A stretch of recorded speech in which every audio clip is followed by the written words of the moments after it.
प्रखंड अंतर्गत 4 मंडल हैं बीजेपी के जो कार्यकारिणी है उसके अंतर्गत, और उसी के अंतर्गत विभूतिपुर उत्तर। मैं इस समय विभूतिपुर उत्तर अंतर्गत किराई ग्राम पंचायत में हूँ, जहाँ बीजेपी के मंडल अध्यक्ष सह इसी पंचायत के प्रधान मुखिया हैं चंद्रमणि प्रसाद सिंह जी, जो सीधे तौर पे सुदर्शन से जुड़े हैं। और जो चुनावी माहौल है लोकसभा का आने वाले 2 महीने के बाद, उस संदर्भ में इनसे चर्चा लेंगे, साथ में विधानसभा की भी चर्चा लेंगे। और जो सरकार अभी बदली है, एनडीए में नीतीश की जो वापसी हुई है, उससे मुखिया संघ या फिर पंचायत के प्रधानों के बीच में क्या सुगबुगाहट है, ये भी जानने की मेरी कोशिश रहेगी। इन लोगों के मन में बेचैनी होगी, बहुत सारी चीज़ों को ये लोग सोच रहे होंगे कि अब सरकार ये चीज़ कर दे, तो वो जिज्ञासा को भी मीडिया के माध्यम से माननीय जो पटना में बैठते हैं, चाहे उनके पार्टी के हों या तीर छाप वाले पार्टी के हों, उन तक पहुंचाने का काम सुदर्शन न्यूज करेगी। सबसे पहला सवाल आपसे मेरा यह है कि भारत की नहीं, विश्व की सबसे बड़ी जो पार्टी है भारतीय जनता पार्टी, उसके आप सामान्य से कार्यकर्ता हैं और विभूतिपुर प्रखंड से संबंधित है। तो जब से बीजेपी बनी या जब से विभूतिपुर विधानसभा अस्तित्व में आया, तब से यहाँ एक बार भी बीजेपी के किसी भी वर्कर को या बीजेपी को ये सीट ही नहीं मिला, चाहे वो अलायंस किसी भी दल से हो। तो उस परिस्थिति में आप लोगों की ये मांग रहती है, क्या इस बार रहेगी पुरजोर कि भारतीय जनता पार्टी को ये सीट विभूतिपुर विधानसभा सीट होनी चाहिए? बिल्कुल निश्चित रूप से रहेगी, क्योंकि अगर यहाँ के लोकल किसी भी लोगों को अगर पार्टी अगर सिंबल देती है तो निश्चित रूप से यहाँ कमल जो अभी तक नहीं खिला है, निश्चित रूप से खिलेगा। ये मैसेज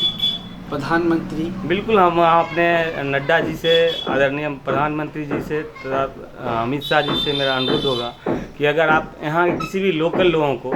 यहाँ के स्थानीय लोगों को अगर देंगे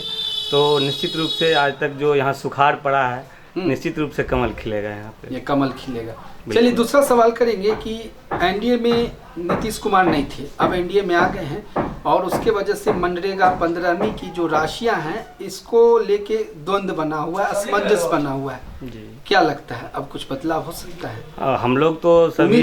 हम लोग मुखिया तो यही उम्मीद कर रहे हैं, जब दोनों जगह मान लीजिए डबल इंजन की सरकार हुई है तो यहाँ उसका फ़ायदा आम लोगों को भी मिलेगा, क्योंकि किसी भी खींचतान की वजह से ही जो राशि हम लोगों तक नहीं पहुँच पाती है, जब सिस्टम की राशि अभी तक इस वित्तीय वर्ष में ही अभी तक नहीं आई है, जिसके कारण सारे काम अधूरा पड़ा हुआ है। तो अगर दोनों सरकार अगर मिलकर काम करेगी तो निश्चित रूप से यहाँ के लोगों को फ़ायदा होगा, और यहाँ का विकास का जो गाड़ी अभी रुकसा गया है, निश्चित रूप से फिर से वो चल पड़ेगा। अड़चन क्या होता है मनरेगा की राशि में? सबसे बड़ी अड़चन क्या है जिसका सॉर्ट आउट होना चाहिए, हल होना चाहिए, और कोई भी मुखिया को ये लगे कि सही में विकास की जो रोशनी है या मुखिया की जो जिम्मेदारी और भूमिका है वो जमीन पे दिख रहा है? देखिए, ये चूँकि गांव देहात क्षेत्र है, यहाँ पर जैसे ऑनलाइन अटेंडेंस लिया जा रहा है मनरेगा में, तो मनरेगा में ऑनलाइन अटेंडेंस लिया जा रहा है, तो कभी क्या होता है जो अटेंडेंस हो पाता है, कभी नहीं हो पाता है, जिसकी वजह से क्या होता है जो मजदूर को पैसा सही से नहीं मिल पाता है।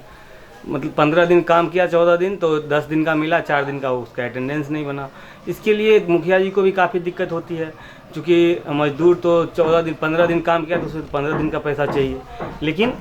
लेकिन वो ऐसा हो नहीं पाता है।